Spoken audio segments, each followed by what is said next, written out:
নমস্কার। আশা করছি সবাই ভালো আছেন।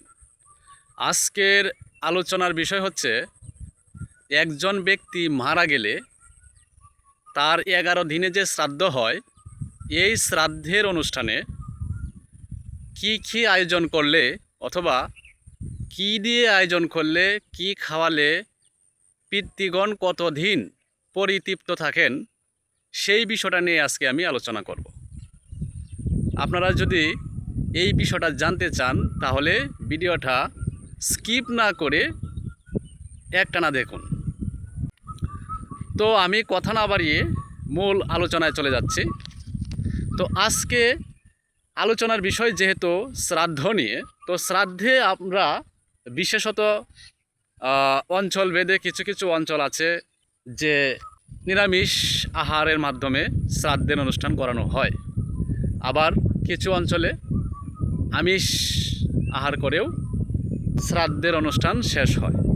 এখন কর্মপুরাণ, আমাদের 18 পুরাণের মধ্যে কর্মপুরাণ হচ্ছে একটি। তো এই কর্মপুরাণে ব্যাসদেব কি বলছে এবং এই পুরাণের কী বিধান আছে, সেই পুরাণ থেকে আজকে আমি কিছু কথা বলবো। তো এই কর্মপুরাণ, এটা যদি আমি একটু স্পষ্ট করে বলি যে কর্মপুরাণম শ্রীকৃষ্ণ দ্বৈপায়ন ব্যাসদেব বিরচিত, আর এই পুরাণটা সম্পাদনা করেছে শাস্ত্রবিদ পঞ্চানন তর্করত্ন।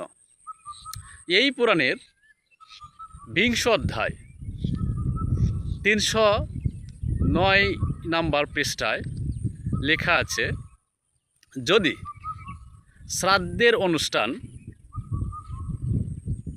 মৎস্য দিয়ে করা হয়, অর্থাৎ যদি মাছ দিয়ে শ্রাদ্ধের অনুষ্ঠান করা হয়, তাহলে পিতৃগণ 2 মাস পর্যন্ত পরিতৃপ্ত থাকবেন। এবং যদি হরিণের মাংস দ্বারা শ্রাদ্ধের অনুষ্ঠান করা হয়, তাহলে পিতৃগণ পরিতৃপ্ত থাকবেন 4 মাস।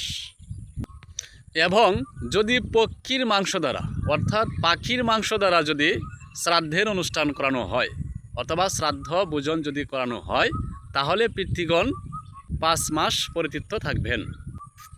এবং যদি ছাগলের মাংস দিয়ে করা হয়, ছাগল অর্থাৎ খাসির মাংস দিয়ে যদি শ্রাদ্ধের ভোজন করানো হয়, তাহলে পিতৃগণ পরিতৃপ্ত থাকবে 6 মাস। তো বৃষভ এবং মৃগ জাতীয় কিছু প্রাণী আছে, এরকম প্রাণীর মাংস দিয়ে যদি শ্রাদ্ধের ভোজন করানো হয়, তাহলে পিতৃগণ সুখে থাকবেন কমপক্ষে 7 মাস। তো আরও অনেক প্রজাতির প্রাণীর কথা এখানে উল্লেখ আছে। সব কয়টা প্রাণীকে আমি চিনি না, এই জন্য সবগুলোর নামও আমি এখানে উল্লেখ করলাম না। তবে যেটা আমাদের কমন পরিচিত প্রাণী, তার মধ্যে মহিষ এবং বরাহ মানে শূকরের মাংস দ্বারা যদি শ্রাদ্ধের অনুষ্ঠান করা হয়, তাহলে পিতৃগণ প্রায় 10 মাস সুখে থাকবেন। এখন এরকম আরও অনেক প্রাণীর কথা বলেছেন, যেমন কুর্ম প্রাণী অর্থাৎ কুমিরের মাংস দ্বারা যদি শ্রাদ্ধের আয়োজন করা হয়, তাহলে পিতৃগণ প্রায় 11 মাস পর্যন্ত সুখে থাকবে। আরও অনেক কথা বলা আছে। তারপরে শেষে যে কথাগুলো বলা আছে, যদি বড় আঁশ জাতীয় যে মাছগুলো আছে, এই মাছ দিয়ে যদি শ্রাদ্ধের ভোজন করানো হয় এবং রক্তবর্ণ ছাগলের মাংস দ্বারা যদি শ্রাদ্ধের ভোজন করানো হয়, অথবা যদি গন্ডারের মাংস দ্বারা যদি শ্রাদ্ধের ভোজন করানো হয়, তাহলে পিতৃগণ অনন্তকাল অবধি সুখে থাকবেন।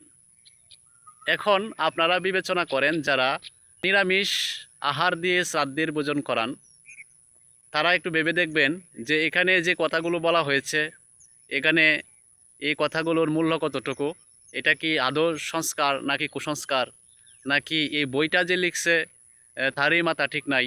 আপনারা যারা আছেন, বুঝেন, শাস্ত্র সম্পর্কে জানেন, তারা বিবেচনা করবেন। আমার কাজ হচ্ছে আমি এটা তুলে ধরলাম, এবং তুলে ধরাই হচ্ছে আমার কাজ। আর বিচার বিবেচনা করা এবং মানা বা না মানার বিষয়টা হচ্ছে আপনাদের।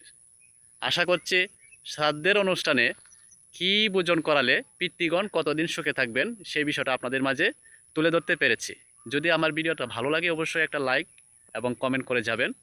আমার চ্যানেলটি সাবস্ক্রাইব করবেন। আর আপনাদের যদি উৎসাহ পাই তাহলে আমি আরও জটিল এবং কঠিন বিষয় নিয়ে আপনাদের মাঝে হাজির হব। সেই পর্যন্ত সবাই সুস্থ থাকুন, ভালো থাকুন।